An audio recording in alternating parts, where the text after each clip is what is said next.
BBC Bangla আপনাদের স্বাগত। আজ আপনাদের সাথে লন্ডন স্টুডিও থেকে আছি মানসী বড়ুয়া, আর ঢাকায় আমার সাথে থাকছেন আকবর হোসেন। বাংলাদেশের সর্বশেষ গুরুত্বপূর্ণ আপডেট সংবাদে আপনাকে স্বাগত। শুরুতেই সংবাদ শিরোনাম, পরে বিস্তারিত। প্রথমেই জানাবো, বিএনপি চেয়েও শক্তিশালী ছিল আওয়ামী লীগ, কিন্তু এখন আর নেই। জাতীয় নাগরিক পার্টি এনসিপির উত্তরাঞ্চলের মুখ্য সমন্বয়ক সার্জিস আলম জানিয়েছেন যে বিএনপি চেয়েও শক্তিশালী ছিল আওয়ামী লীগ, কিন্তু এখন তারা দেশে নাই। আপনারা যদি তার থেকে মহাশক্তিশালী মনে করেন নিজেদেরকে, তাহলে ফেরাউনের থেকেও আপনাদের অবস্থা আরও ভয়াবহ হবে বলে জানিয়েছেন সার্জিস আলম। এরপর জানাবো, নতুন রাষ্ট্রপতি কে হবেন সেটি দলের উচ্চ পর্যায়ের সিদ্ধান্তের বিষয় বললেন রুহুল কবির রিজভী। নতুন রাষ্ট্রপতি কে হবেন এবং পদত্যাগ করা রাষ্ট্রপতির বিচারের দাবিটি কিভাবে বাস্তবায়িত হবে তা সম্পূর্ণ উচ্চ পর্যায়ের সিদ্ধান্ত বলে জানিয়েছেন বিএনপির সিনিয়র যুগ্ম মহাসচিব অ্যাডভোকেট রুহুল কবির রিজভী। এদিকে ফ্যাসিবাদ কায়েম করলে জনগণ আপনাদেরকেও তাড়াবে, সরকারকে বিরোধী দলীয় নেতার কঠোর বার্তা। ফ্যাসিবাদে আওয়ামী লীগের পথে যদি বিএনপি হাঁটে, গণভোটের রায়কে তারা যদি বৃদ্ধাঙ্গুলি দেখায়, তাহলে এই বিএনপির বিরুদ্ধে আমরা মাঠে নামতে বাধ্য হব বলে কঠোর হুঁশিয়ারি দিয়েছেন বাংলাদেশ জামাত ইসলামের আমির ডাক্তার শফিকুর রহমান।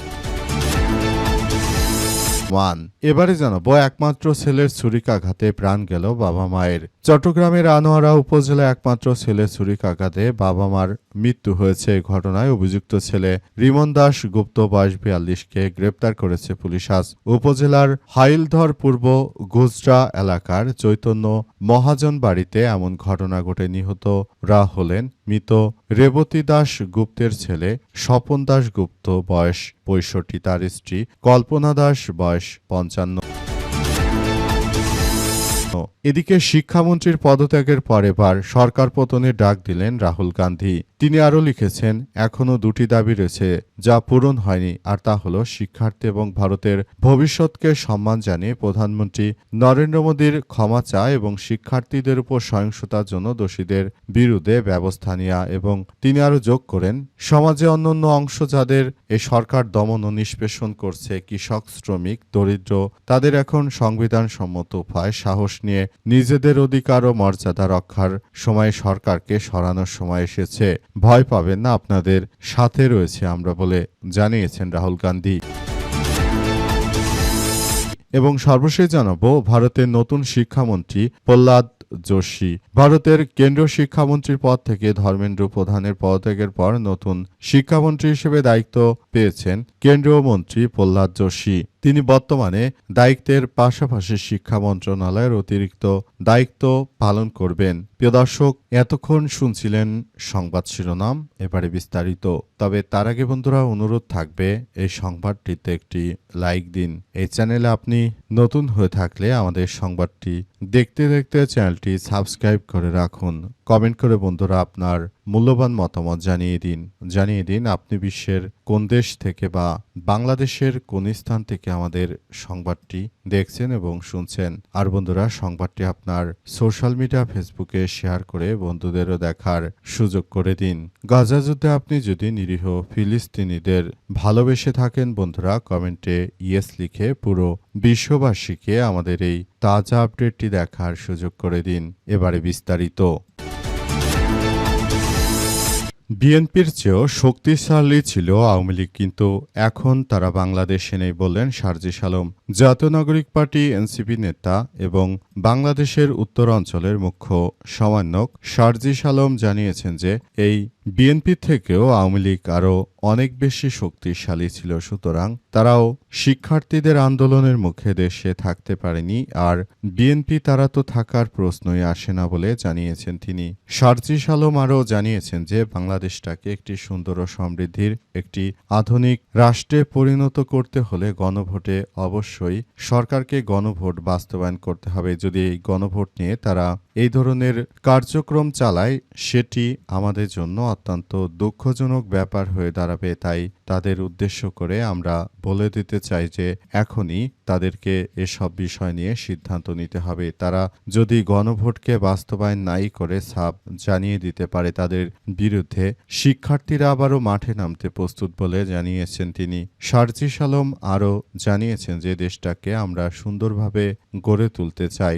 যারা দেশের অভ্যন্তরে এই ধরনের সন্ত্রাসী কার্যক্রম চালিয়ে যেতে চায় তাদেরকে আমরা কোনোভাবেই আসলে ছাড় দেব না। পুরো বিষয়গুলো আমরা খুবই গুরুত্ব সহকারে দেখভাল করছি। আমরা বিষয়গুলো আসলে আপনাদের বলে দিতে চাই যে বিষয়টি আমরা খুব সুন্দরভাবে গড়ে তুলতে চাই। যারা দেশটাকে নিয়ে এই ধরনের ষড়যন্ত্রে লিপ্ত রয়েছে তাদেরকে জানিয়ে দিতে চাই যে এই দেশ আমাদের, এদেশে আর কোনো নয়ছয় করা চলবে না। দেশটাকে সুন্দরভাবে এগিয়ে নেওয়া এই মুহূর্তে আমাদের জন্য অত্যন্ত গুরুত্বপূর্ণ এক বিষয় হিসেবে আবির্ভূত হয়েছে। তাই এখান থেকে বিএনপিকে সতর্ক করে দিতে চাই তারা যেন ভবিষ্যতে আর এই ধরনের কোনো কার্যক্রম না চালায়, যাতে করে তাদের বিরুদ্ধে আবারও মাঠে নামতে আমরা বাধ্য হই। আমরা আওয়ামী লীগের বিরুদ্ধে মাঠে নামতে চাইনি, কিন্তু পরিস্থিতি মাঠে নামিয়েছে। এবার বিএনপিকেও বলতে চাই এমন কোনো পরিস্থিতি তারা সৃষ্টি করবে না যেখান থেকে আমরা বিএনপির বিরুদ্ধে আবারও আন্দোলনের ডাক দিতে বাধ্য হব বলে এমন কথাই জানিয়েছেন সার্জিস আলম। নতুন রাষ্ট্রপতি কে হবে সেটি দলের উচ্চ পর্যায়ের সিদ্ধান্তের বিষয় বললেন রুহুল কবির রিজভী। বিএনপি সিনিয়র যুগ্ম মহাসচিব অ্যাডভোকেট রুহুল কবির রিজভী আহমেদ জানিয়েছেন যে আমরা এখন পর্যন্ত পুরোপুরি আপনাদের বলতে পারছি না যে আসলে বাংলাদেশের পরবর্তী রাষ্ট্রপতি কে হতে চলেছে। অনেকেরই নাম নেওয়া হয়েছে, তবে আমরা বলে দিতে চাই যে এদের মধ্যে কাকে রাষ্ট্রপতি হিসেবে দায়িত্ব দেয়া হবে সেটি এখন পর্যন্ত আমরা কেউ সিদ্ধান্ত নিইনি। এটি আমাদের পুরো বিষয়গুলো আমাদেরকে আরো ভালোভাবে সবকিছু করার মধ্য দিয়ে নিয়ে যাচ্ছে। তাই আমরা এসব বিষয়গুলো নিয়ে খুবই গুরুত্ব সহকারে কার্যক্রম চালিয়ে যাচ্ছি। আসলে আমরা বলে দিতে চাই যে এই ধরনের ঘটনাগুলো আর কোনোভাবেই গ্রহণযোগ্য নয়। যারা রাষ্ট্রপতি হওয়া নিয়ে বিভিন্নজন বিভিন্ন মতবাদ ইতিমধ্যেই তারা অনলাইনে অ্যাপ্লাই করেছে। অমুক রাষ্ট্রপতি হচ্ছেন, তমুক রাষ্ট্রপতি হচ্ছেন। আশ্চর্যের বিষয় হচ্ছে আমরা দলগতভাবে এখনো কোনো সিদ্ধান্ত নেইনি। আগামী সেপ্টেম্বর মাসে কে রাষ্ট্রপতি হতে চলেছে সেসব বিষয়ে আপনারা জানতে পারবেন। এখন পর্যন্ত দল থেকে কে রাষ্ট্রপতি হচ্ছেন সেসব বিষয়ে কোনো আপডেট খবর আমার কাছে নেই বলে জানিয়েছেন তিনি। তাই সবাইকে ধৈর্য ধরে অপেক্ষা করার জন্য উদাত্ত আহ্বান জানিয়েছেন এবং বিভিন্ন জায়গায় যারা মিথ্যাচারের কথা ছড়িয়েছে তাদের বিষয় তিনি জানিয়েছেন যে দয়া করে আপনারা সঠিক তথ্য জনগণের কাছে দিন, কারণ অনেকেই এতে বিভ্রান্তির শিকার হচ্ছে। আপনারা মিডিয়া কোম্পানিগুলো যথাযথভাবে সঠিক জায়গা থেকে কার্যক্রম চালান। আপনারা যদি নিজেরাই টিভিতে সংবাদ প্রচার করেন যে অমুককে রাষ্ট্রপতি দেওয়া হয়েছে, আমরাই জানলাম না, তাহলে আপনারা কি করে জানলেন? গণভোটের ব্যাপারে আর কোনো নয়ছয় মেনে নেওয়া হবে না। ফ্যাসিবাদ কায়েম করলে জনগণ আপনাদেরও ঘাড় ধাক্কা দিয়ে তাড়িয়ে দেবে সরকারকে বিরোধী দল। বাংলাদেশ জামাত ইসলামের আমির ডক্টর শফিকুর রহমান তিনি এবার সরকারি দলকে কঠোর হুঁশিয়ারি দিয়েছেন। তিনি জানিয়েছেন যে এই গণভোট যদি আপনারা যথাযথভাবে মেনে না নেন তাহলে আপনাদের ভবিষ্যৎ খুবই ভয়াবহ এক বিপর্যয়কর পরিস্থিতির মধ্যে ঠেলে দেবে। সুতরাং বিষয়গুলোকে এখনই আরো গুরুত্ব সহকারে দেখভাল করতে হবে। পুরো বিষয়গুলো আমাদের সবার জন্য অত্যন্ত গুরুত্বপূর্ণ এক অধ্যায় হিসেবে রচিত হয়ে আছে বলে জানানো হয়েছে। আমরা সরকারকে উদ্দেশ্য করে বলতে চাই, আপনারা যদি জনগণের সঙ্গে তামাশা করেন তাহলে সেটি দেশের মানুষ কখনোই আপনাদেরকে ক্ষমা করবে না। অতীতে স্বৈরাচার শেখ হাসিনাও একই কায়দায় জনগণের গণরায়কে নিয়ে তারা যে তামাশা করেছিল এর জন্য তাদের এই পরিণতি ভোগ করতে হয়েছে। এবারও ঠিক একই কায়দায় আপনারা যদি যথাযথভাবে সবকিছু দায়িত্বশীল দায়িত্বশীলভাবে পালন না করেন ভবিষ্যতে আপনাদেরকেও এক ভয়াবহ বিপদের সম্মুখীন হতে হবে। তাই এখনই সময়, এখনই আপনারা গণভোটের রায়কে বাস্তবায়ন করুন। যদি সেটি করতে না পারেন তাহলে ভবিষ্যতেও আপনারা পদত্যাগ করার জন্য প্রস্তুত হয়ে যান, কারণ জনগণ আপনাদেরকেও কোনো ছাড় দেবে না বলে জানিয়েছেন বাংলাদেশ জামাত ইসলামের আমির ডাক্তার শফিকুর রহমান। তিনি ইতিমধ্যে বিষয়গুলো নিয়ে সবার প্রতি উদাত্ত আহ্বান জানিয়েছেন এবং বলেছেন যে সরকারকে বলতে চাই তারা যেন যথাযথভাবে এ বিষয়গুলো নিয়ে খুব গুরুত্ব দেয়।